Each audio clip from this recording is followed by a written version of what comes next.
We're basically stripping all the nutrients out of the earth. We're spilling all this toxic waste into our home environments and into the external environments.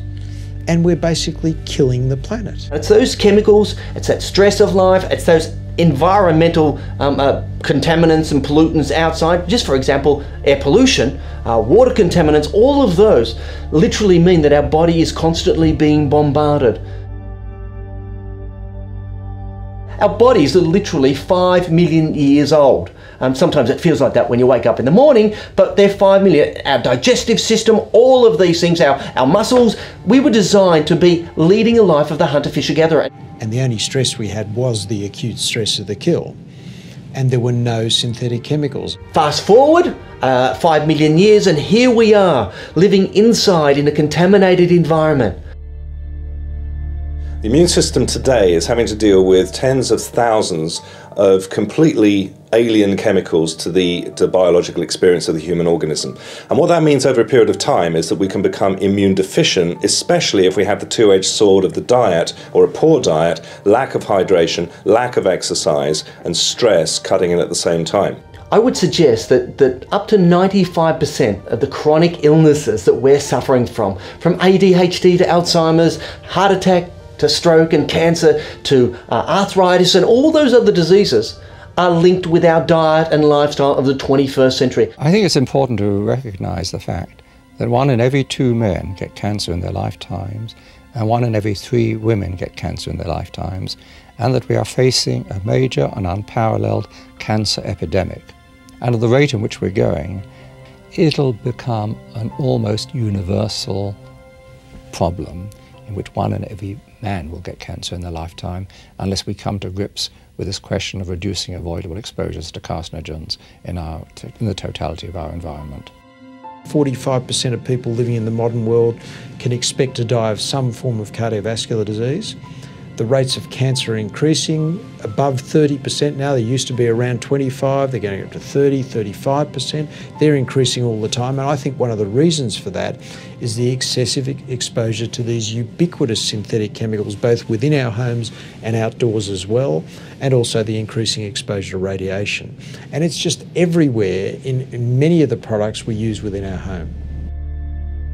We're using chemicals that have simply not been tested over time to see what their effects would be, say, on the blood work, the reproductive system, the endocrine system, and these problems are now being identified as disease, and then a drug is being given to that person to correct the symptom, but no way is that correcting the underlying disease process, or indeed the causative process, which could be chemical. In my practice, I have seen a lot of toxicity issues, a lot of sensitivity, allergy issues.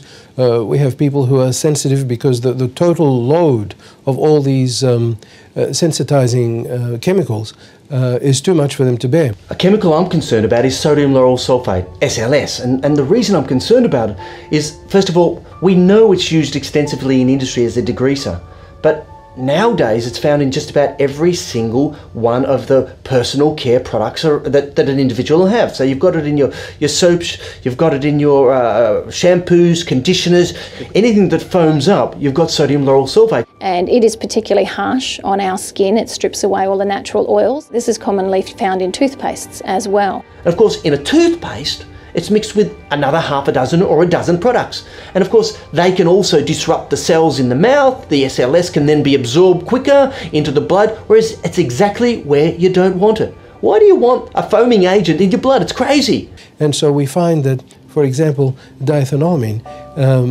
causes cancer in rats. Now, would I want my children to be bathing in a bubble bath with diethanolamine in it? And it's unforgivable that cosmetic companies are using it. It's unexplainable that the governments, etc., are allowing this to happen.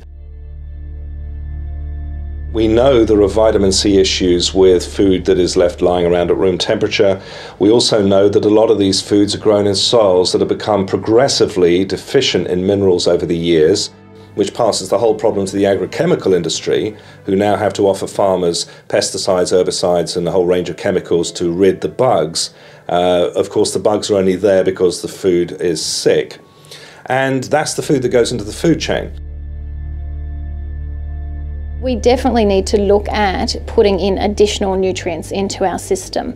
So supplements in the form of herbal and nutritional, mineral, etc. are a very easy way to top our system up, keep our immune system on track for our life. In a natural world, we have that amount of free radicals, and our natural diet that we have from eating good fresh food, we create that amount of antioxidants, so we balance the free radicals versus the antioxidants.